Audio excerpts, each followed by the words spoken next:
આજે તો અમે બધા પહોંચી ગયા ફાર્મ હાઉસ અને ત્યાં જઈને ખૂબ જ સરસ એવું ટેસ્ટી દૂધ સેવભાજીનું શાક બનાવ્યું.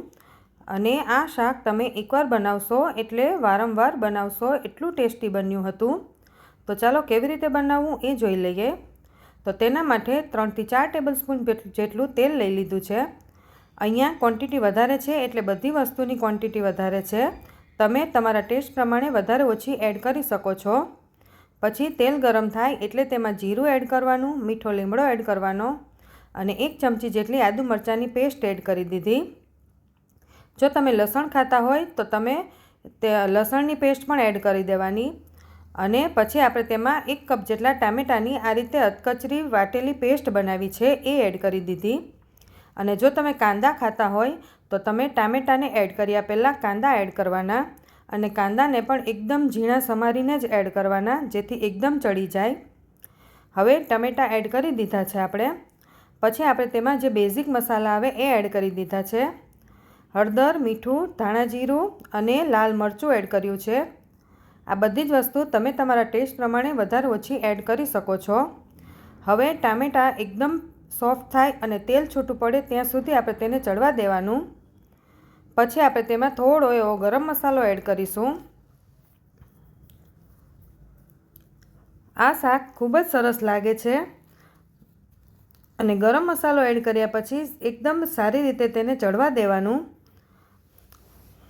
આ ફાર્મ હાઉસ પર છે એટલે થોડો લાઇટનો પ્રોબ્લેમ રહેશે.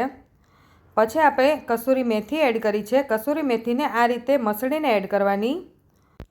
આ રીતે મસળીને એડ કરવાથી કસૂરી મેથીનો સ્વાદ ખૂબ જ સરસ આવે છે અને સુગંધ પણ ખૂબ જ સરસ આવશે.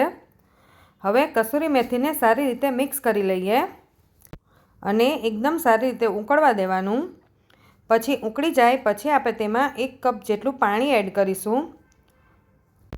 તેલ બધું છૂટું પડી ગયું છે તો હવે આપણે તેમાં 1 કપ પાણી એડ કરી દઈએ. તમે શાકની ક્વોન્ટિટી કેટલી છે એ પ્રમાણે એડ કરવાનું. પણ પછી આપણે તેમાં દૂધ એડ કરવાનું છે અને દૂધ પણ આપણે 1 કપ જેટલું એડ કર્યું છે. હવે આ બધી જ વસ્તુને એકદમ ઉકળવા દેવાની. જો તમે આ રીતે શાક બનાવશો એટલે દૂધ તમારું ફાટશે પણ નહીં અને ટેસ્ટ પણ એટલો સરસ આવશે. પછી આપણે તેમાં થોડા લીલા ધાણા એડ કરી દઈએ. લીલા ધાણા વધારે માત્રામાં જ એડ કર્યા છે જેથી તેની સ્વાદ ખૂબ જ સરસ આવશે. હવે આ રીતે શાકને એકદમ મિક્સ કરતું જવાનું છે અને ઉકળવા દેતું જવાનું છે. પછી એકદમ ઉકળી જાય પછી તેમાં અડધો કપ તીખા ગાંઠિયા અને અડધો કપ જે આપણે ભાવનગરી ગાંઠિયા આવે એ એડ કર્યા છે. પણ તમે કોઈ પણ એક લઈ શકો છો. ભાવનગરી ગાંઠિયા એકલા લેવા હોય તો પણ તમે લઈ શકો છો.